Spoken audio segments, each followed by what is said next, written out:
had to hit a start button. All right. Oh, there we go.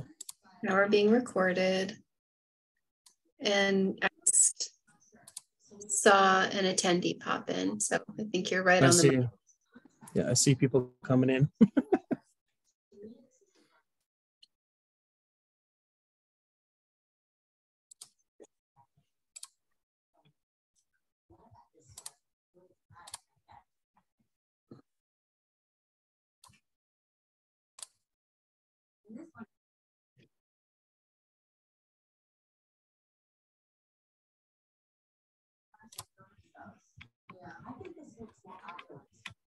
Okay, I think I figured it out, Shaylin. I had to hit the start button.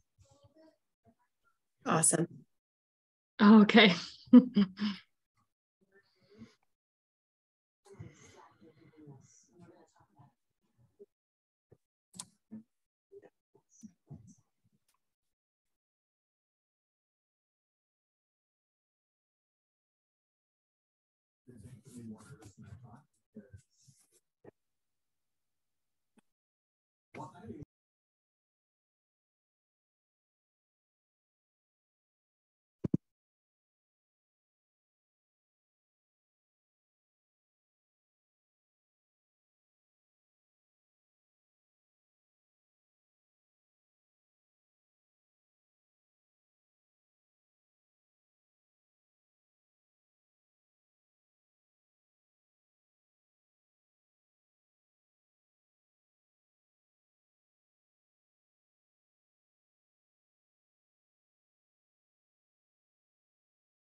Megan, you want to try your screen sharing again?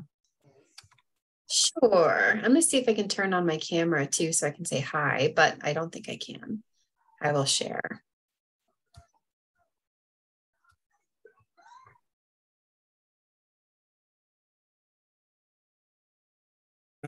It's working. Do you want me to leave it on or turn it off? Hey, you can leave it on. It's fine. Okay.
I'm ready whenever you are, Sean. Okay, we give it a few minutes usually because well, we got Indians in multiple time zones, so we usually give them like 5 extra minutes. Thank you.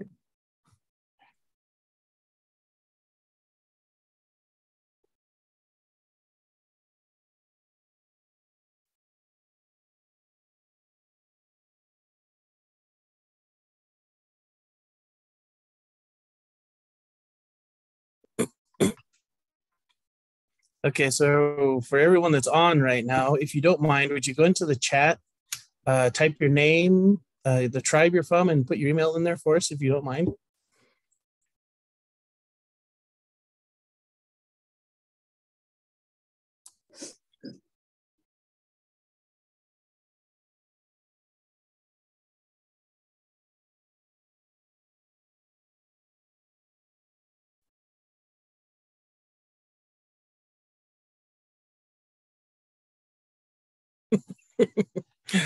Yeah, hello, Wendy. Reading through what's coming in there. We're still all like just screen friends, right? Most everybody. So I guess just so you know, we asked for the email list just because we have that national listserv so we can send out notices and things. So if we have someone new that types it in here, we'll add it to you or add you to the list so you get our notices.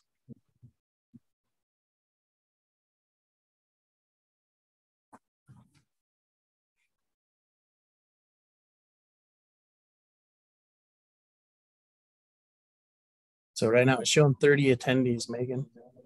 So it's going up pretty quick now. Mm-hmm.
All right, we're gonna get going here. It's 5 after, and we don't want to keep making too long. She's on a schedule, and so my name is Sean Cross. If you haven't got my emails, which you probably have, I'm a fish and wildlife biologist with the Native American Fish and Wildlife Society, and this today is the start off of our memorandum of understanding with the U.S. Fish and Wildlife Service National Conservation Training Center and Conservation Library.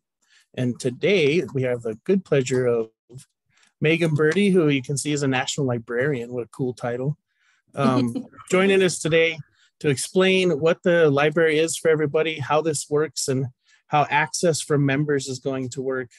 And I guess if you want to introduce yourself, Megan, go ahead. Thanks, Sean. I'm really happy to be here. Welcome. I'm really excited to get to talk to you all about the library. So as Sean said, I'm Megan Birdie. I'm the librarian for the Fish and Wildlife Service. It says National Librarian, basically because I serve the entire country from coast to coast. Alaska, Hawaii, our service biologists interact with our resources. So I get the great pleasure of helping people do research. It's my bread and butter. I love to do it. So I live and work in Shepherdstown, West Virginia, where I live with my husband and 3-year-old twins. And I have a yellow lab named Pearl. Outside of work, I really like gardening. I'm really into reading, but I really am passionate about my job and sharing information resources.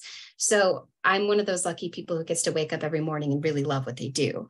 So, of course, I'm really excited to talk to you all. And today I'm going to share a new benefit of how to access the U.S. Fish and Wildlife Service Library. We'll go ahead and get started.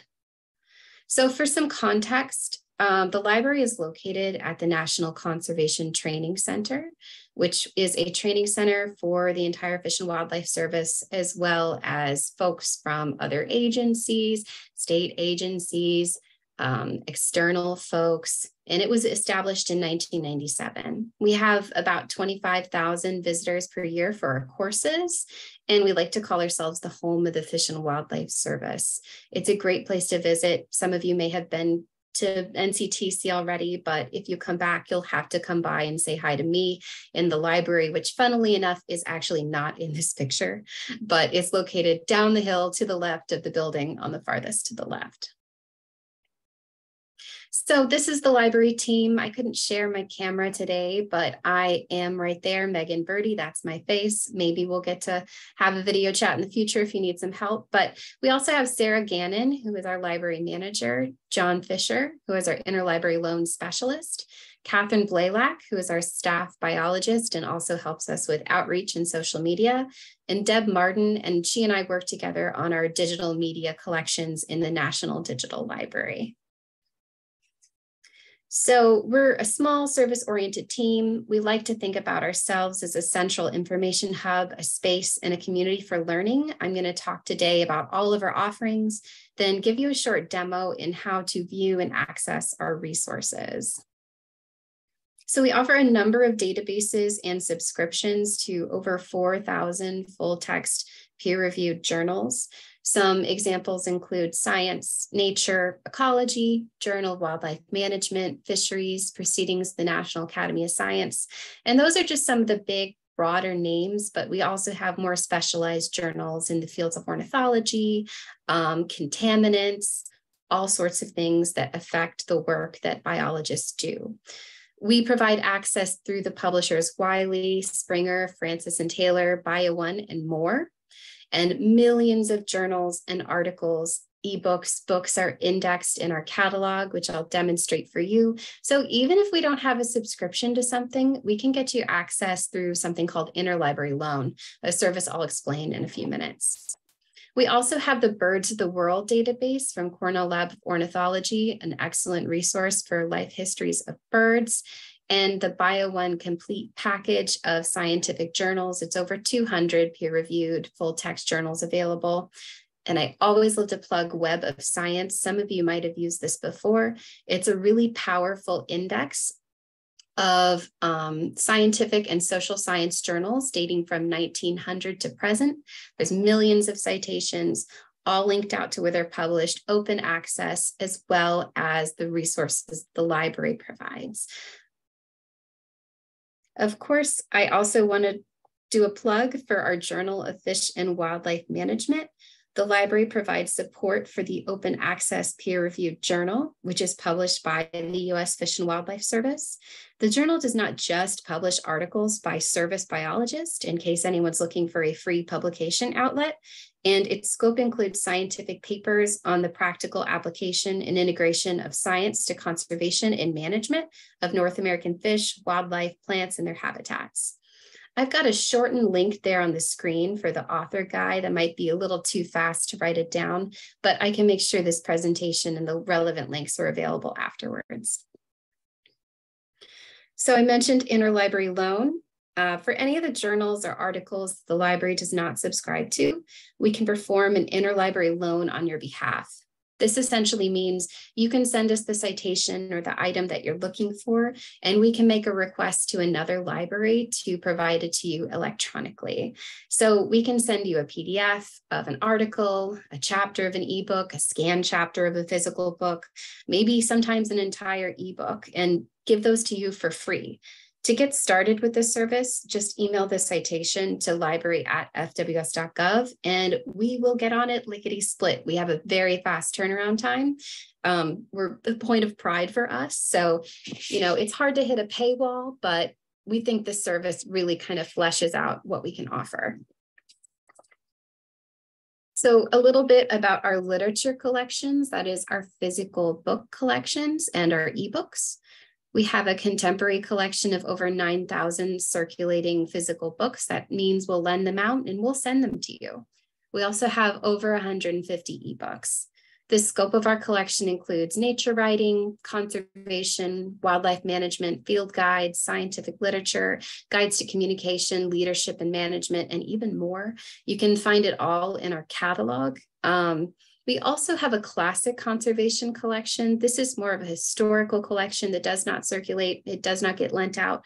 But if for some reason you're doing historic research of the history of conservation, the history of the U.S. Fish and Wildlife Service, for some reason, we have all of those historic publications as well as older materials. We can work something out. So if you want to borrow something from our book collection, we have an 8-week loan period and you can renew them. You can just email us with your request and we will send it to you and include a return label. That means there's no shipping cost to you. So you can send returns if you prefer to mail it to yourself to the address on the screen. And really, if you need to do any mail correspondence with the library, you can send it to Megan Birdie at 698 Conservation Way, Shepherdstown, West Virginia, 25443.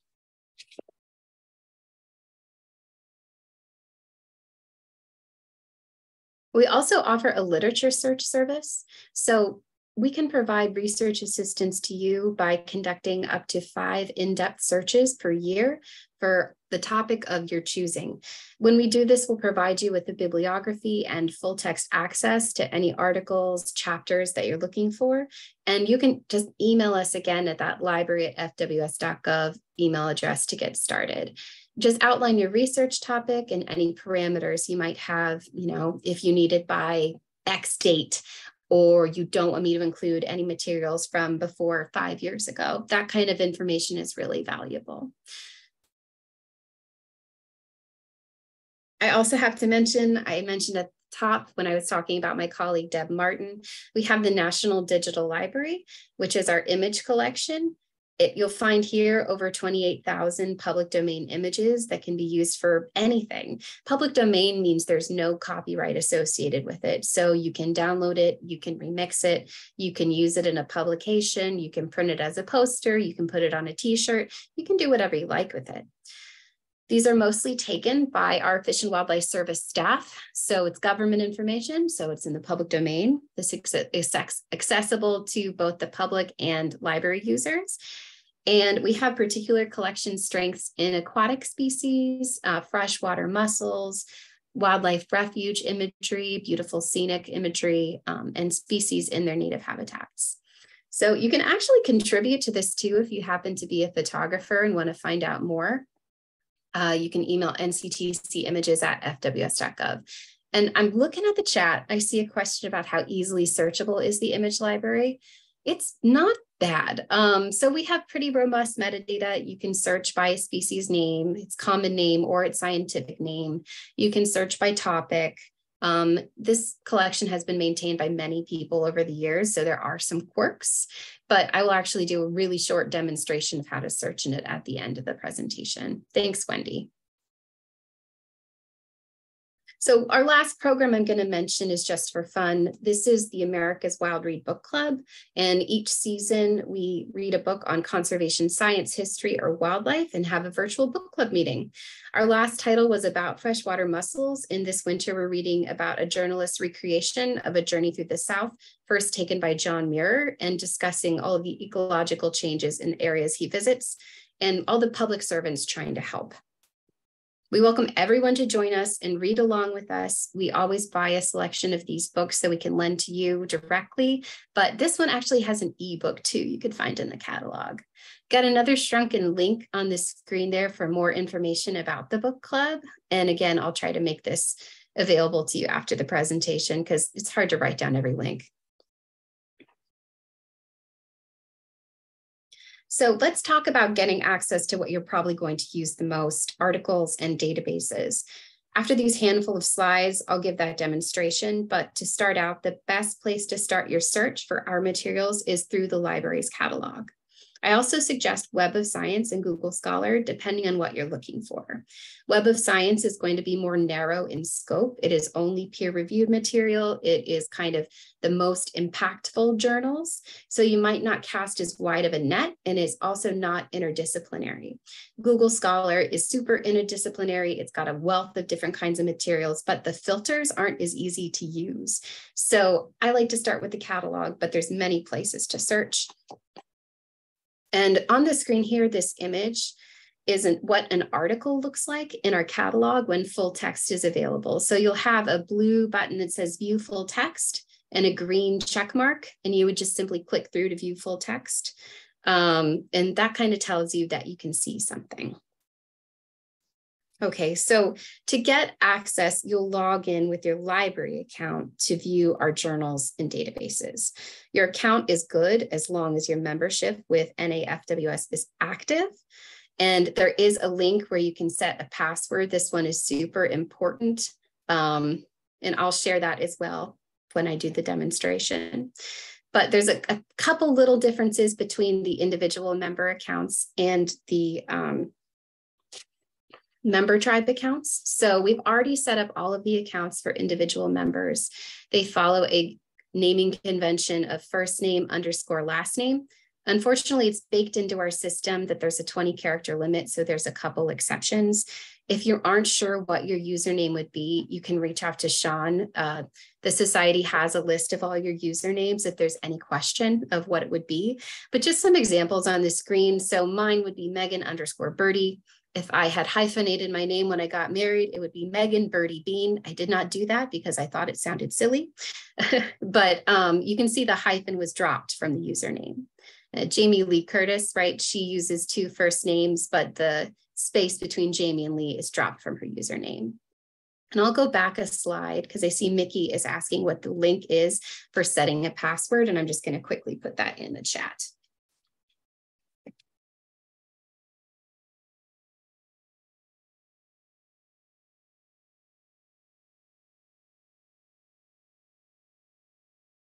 There we go. Okay, so for the member tribe accounts, you should also have access, but it will be through a shared username and password. Sean has suggested that maybe your tribe's acronym would be a good example, but it has to be something that you would all remember and share. So you can contact Sean to select your username and I will help him set up an account for you. So logging in might be a little bit different than you were used to. I'm going to demonstrate this, of course, but in a nutshell, first you'll go to library.fws.gov, and then you will use the Start Your Research tab to either click a link to a database or search with our catalog search bar. Find the first resource you want to see. And once you click on that link to access it, you'll be prompted to log in with your library account. The screen should look like this, and you will log in with the library patron login button. If any of you happen to be FWS employees on this call, you can log in with your PIV card. It's the top button. So once you log in, you'll remain active for 2 hours or until you close your browser. You can continue looking for articles in the catalog or elsewhere, Google Scholar, another database, and automatically be given access to the library subscriptions. So now we're going to take a look at how all this works with a quick demonstration, and then I can take any questions you might have. Okay, so bear with me while I toggle to my browser. Okay, so this is what the library homepage looks like. And to get to it, you would just type in library.fws.gov into your search bar. And here it is. We have a couple links on this page that are super important. In the middle here is the search for our catalog. And under begin your research, we have a number of databases linked out. So it's the direct link to Bio1, Birds of the World, and Web of Science. Some of these are provided by the Department of the Interior Library to interior employees only, so the links might not work for you. But that being said, this is also a case where interlibrary loan isn't, Yeah, Megan, yeah, I was just gonna say Megan. Sharing. Yeah. All right, let's start again. Thank you for telling me. I appreciate it. Okay. I usually do need for you guys, but thank you for your patience. Can we see it now? Yeah, it's showing now. Yep. Awesome. Thank you. Oh, yeah. It looks like the link was only sent to hosts and panelists too. Let me just take a break to make sure I send that to everybody. And the link for setting your password is now in the chat for everybody. Thanks for your patience. So I'll start over. I just opened my web browser and I already had the library homepage open. But to get to the homepage, you just type in library.fws.gov, click enter, and here you are. In the center of the page is the search bar for our catalog. And up on the top of the screen is a couple tabs that might be useful to you. So begin your research lists our science databases, as well as some of our Fish and Wildlife Service publications. We also have some collections of the different journals we offer based on their subject material, and they're linked out here. So if you wanted to access Web of Science, for example, you could click on this link, and here you can see the login page. You all would, unless you're a Fish and Wildlife employee as well, click on the library patron login, and then you'll be directed to this login page. So I'm going to put in my username and password and sign in. You can see there's a button here to set or reset your password to. That's the same thing as that shrunken link I sent you all. So the first time you set your password, it's this page. So I'm signing in. And it's processing, it's thinking, it's giving me access. And now I am landing on the Web of Science. So I can search there, I can continue, but for the next 2 hours in this browser, I'm authenticated no matter where I search. So any library entitlements, I'll be able to get access to. But I'm going to go back and I'm going to show you how to use the catalog really briefly. So here it is. This little bar says you're searching everything, and that's accurate. So the catalog includes not only articles and journals, books and ebooks, but also digital media like images, as well as archival material, stuff from libraries worldwide, as well as our library. I'm just going to do a quick search, a quick keyword search, but you might notice below here it says advanced search. We also have an advanced search function available. So here I go, I'm going to search for Sculpin and see what comes up. Okay, so the first thing is from an encyclopedia. Maybe I want something a little bit more narrow. Maybe I'm looking for an article instead, or a specific time frame. On the left-hand side is where all of the filters for your search results are. So I want to view only articles. So I'm going to click off on this radio button. And it'll show me articles that match my search term, and I can view from the Fish and Wildlife Service Library. And these are sorted automatically by what the library owns, but you can also change it to just be best match, the most recent, something new. There's a couple different options for sorting. And so you can see that view full text button, that check mark. If I view full text, it will take me directly to the database. Here it is. Here's the article I requested. And this is actually going to look different depending on the database, depending on the publisher. Sometimes you might click this button and a PDF will automatically download. Sometimes it will direct you right to the article. Sometimes it'll just look a little bit different from this because it's a different publisher. But you can rely that if it says view full text, you should have access. If you want to know a little bit more about this article, you can click on the title to expand and see more information. It has the abstract, It has the designation that it's peer reviewed. It lists what journal it's in and what year it was published. And if you go further down under subjects, these are actually hyperlinked. So if you wanted more information about the spoonhead sculpin, you could click on this and any other article with that tag or subject applied would be brought up in your search results. Pretty cool. So just one more thing I'm going to note about our catalog entries is that if you expand and view the whole record by clicking on the title and then scroll to the bottom, there's a section called Access Online. Sometimes multiple databases might give access to the same article. And this is another troubleshooting thing. If for some reason this first link isn't working for you, if there's a second link, you could try that one too. And this doesn't happen a lot, but just a little troubleshooting ahead of the problem.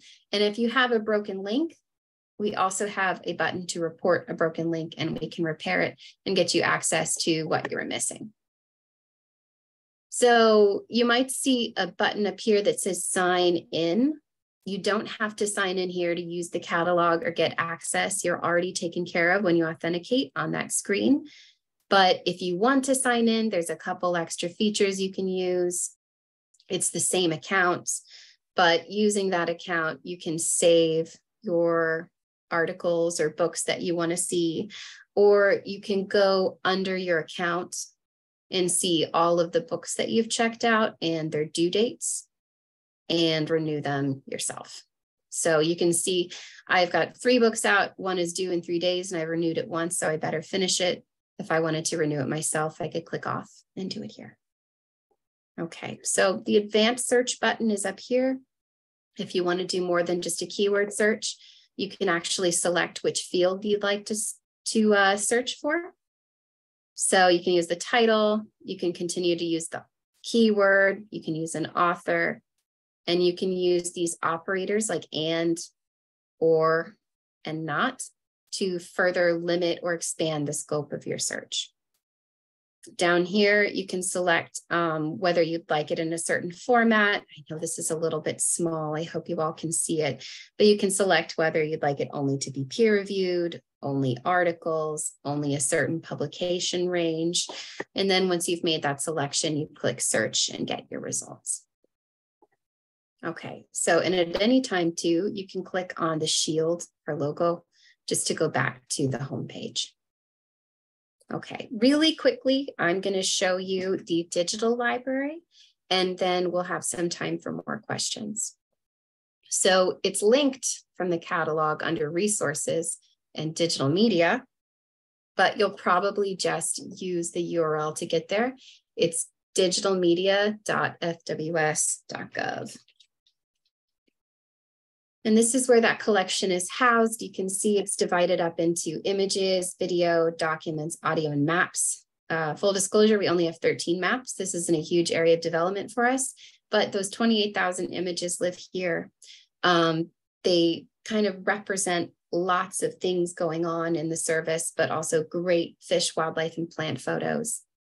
So videos might cover some of the recorded NCTC webinars, or B-roll of species and public lands. If you need some video clips for a project, you can get free video clips here. Historic documents, brochures, reports live in the documents section. And audio, we have a lot of podcasts and some recorded conversations. But for our purposes, let's just take a look at an image. And I'm going to search for sculpin again and see what shows up. So I just clicked on image. I'm now browsing the entire collection. If I wanted to see what was latest in the collection, you could click on date descending from the sort by dropdown.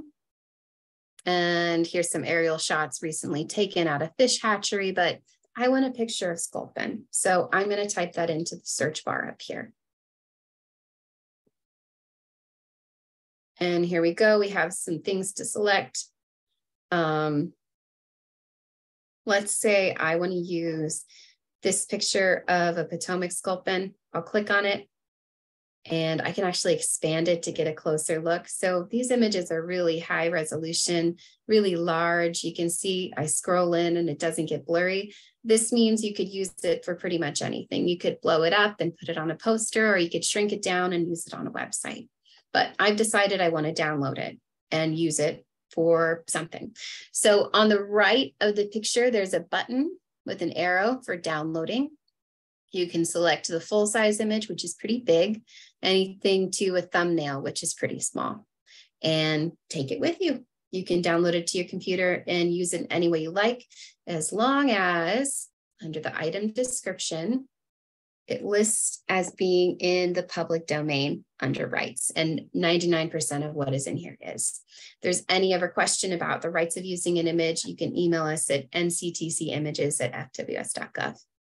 So I've done a lot of talking. I'd love to know if there were any questions that I missed in the chat or anything else I can demonstrate for you all. Yes, feel free to type your questions in the chat. I don't, Shaylin, how do I let everybody talk? Can I do that?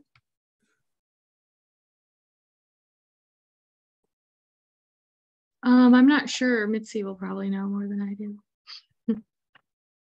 Yes, you're good. Yeah, I believe you'll have to, if the individuals can raise their hand, you'll have to go find them and allow them to speak.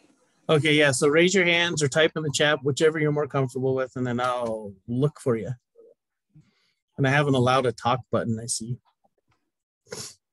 Yeah, okay, so I do see a question about writing a citation anytime you use an image. So technically no, because there's no copyright, but it's the kind thing to do, of course, to give credit to the photographer.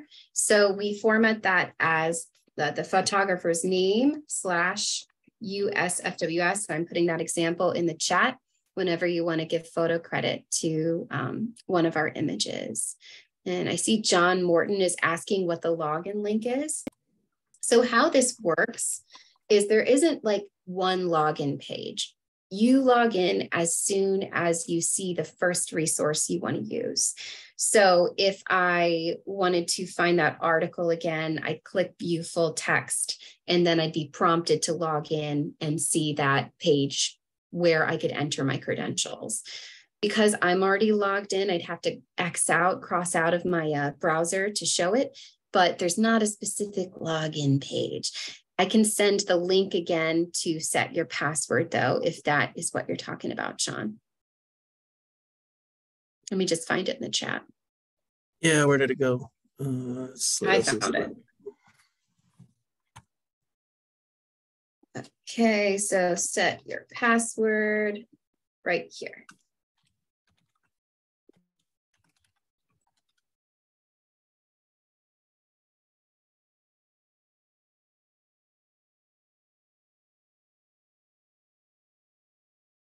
Yeah, so the way it works, if you were a paid up individual member, it's sitting there waiting for you right now to go to that link and put in your, first name _ last name, and it'll prompt you to set your password. I think it automatically prompts to set a password, right, Megan, for the first time?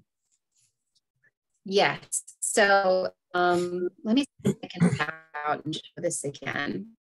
All right. Okay, so I'm demonstrating how if you get out of the browser that you are currently in, you'll have to log in again. Just to show that one more time, I've gone to the library homepage. I'm just going to select Bio 1 for this example, and this is what that login page looks like. So you all would click the library page and log in, and then you could enter. Once you've set your password, your username and your password, but the set reset password link here is how you can request the new password. So you'd enter your username and then click request new password. And then you'll get an automated email from OCLC to set that password, and you'll be able to log in for the first time.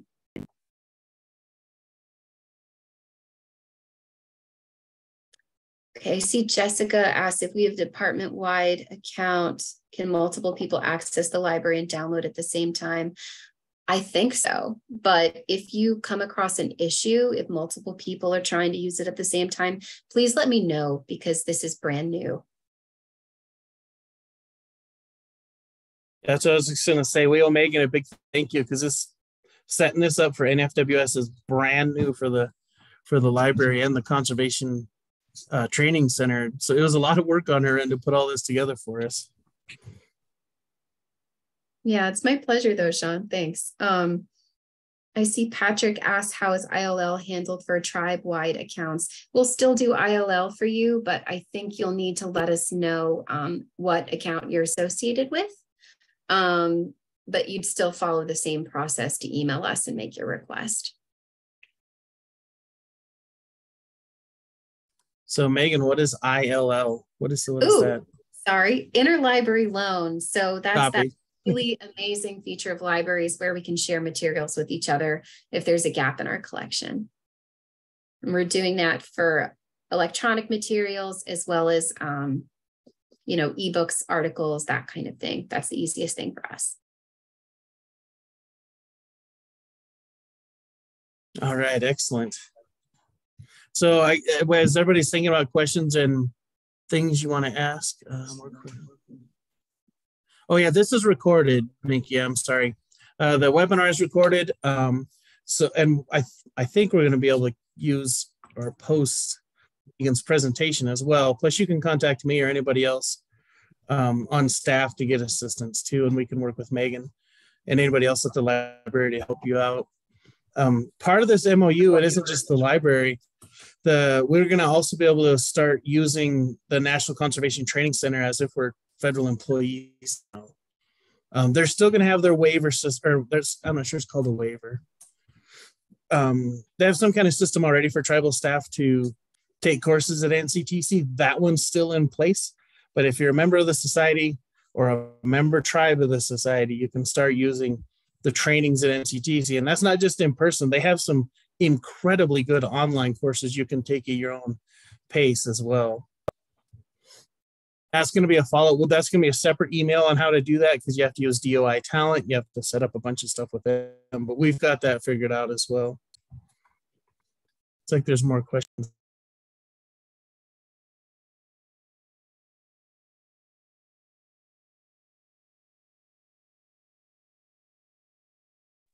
Okay, I guess I was just rereading questions that you'd already answered. Yeah, sorry. I see one from Mickey about accessing the notes and links from this presentation. So the setting your password link is in the chat, and I just shared 2 links for more information about the book club and the author guide for the Journal of Fish and Wildlife Management in the chat. I've shared my PowerPoint with Sean, but I don't know how we would share that if that would be necessary. But you can always send me an email and I'll send it to you directly. But like you said, this was recorded, luckily. Yeah, it's recorded. So Amy, the way the MOU reads is NCTC wrote it as if we were federal employees. So I don't think we're not getting the full, like, completely free course like a Fish and Wildlife Service employee does, but it's at a much reduced price. Well, a lot of the online stuff is free though. And then I'm working with the trainers right now over at the training portion of NCTC to bring classes to the regions. So instead of a bunch of tribal staff having to spend the funds to go there, we're going to bring the instructors to the region and put on courses to kind of reduce the cost to the tribal field staff.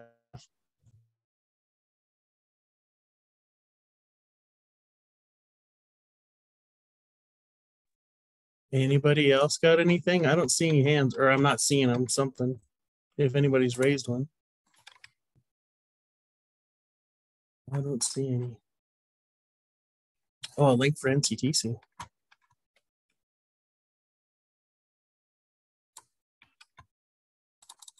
Yeah, let me grab a link for NCTC. I'll put it in the chat. I was thinking too, Megan, you're the library person, but there's 2 things. There's a link to NCTC, and then there's a course catalog for the training side of the Conservation Center.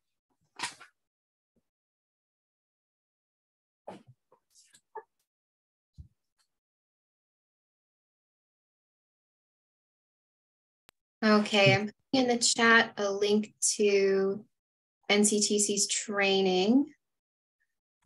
So this shows learning opportunities that we have. I think this is kind of like the new course catalog online. I can dig up the PDF with our course catalog too, though. And this has lots of information about the National Conservation Training Center's training offerings. And we also have kind of a more of an About Us page at this link I'm just about to pop in. So many links, so much information. Yeah, there is a lot of information here. So like I just clicked on the statistics one on that link that Megan sent out, and like drops into all the courses under statistics, and I think it says statistics and modeling. And if you're not familiar with NCTC or you haven't really looked at it before, there's a lot to look at. They offer a lot of courses. Now, of course, their training schedule is not like they're like every week or something. They might have one or two a year, or it might be every other year.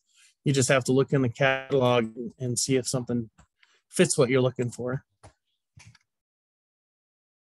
That's the training side of things. How about the library? Any more library questions, everybody? And I've used the image library. It's really nice. Well, that's good to know, Sean. It's got some quirks, like I said, but we've really beautiful imagery and kind of I'll say this on the record, the platform itself looks a little outdated. We're working on an update, but the content there is pretty good. Yeah, when I worked for the Fish and Wildlife Service, I use it all the time. So it's nice.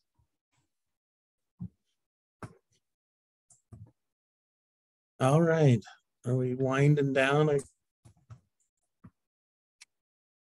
So again, if you have any follow-up questions, or if you're a member tribe instead of an individual member, just get a hold of me or someone on staff. They'll get you to me, and we'll get that acronym figured out however you want it to look on your end.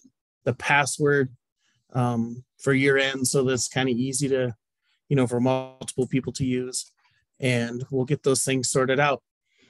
And again, this is for paid up and active members of the society is the way it works. So we can keep track of that. And Megan monitors that on her end. I mean, it is a lot that she's done for us here to do this.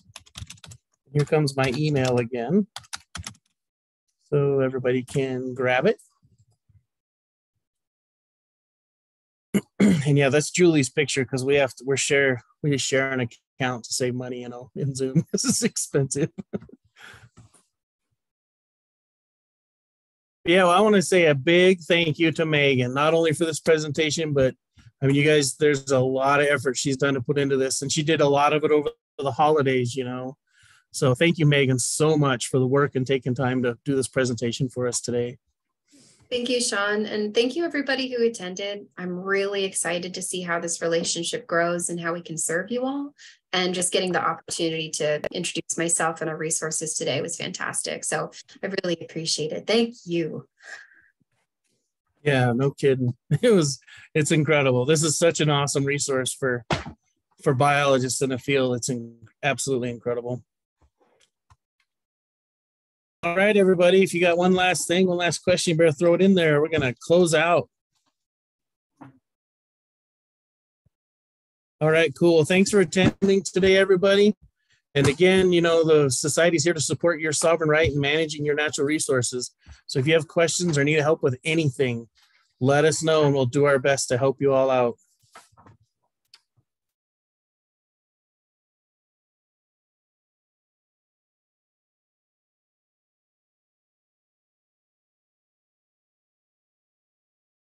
All right. Well, take care, Megan. It's super nice to see you again. Talk to you. Thanks, Sean. You too. Bye-bye. Yep. Bye-bye.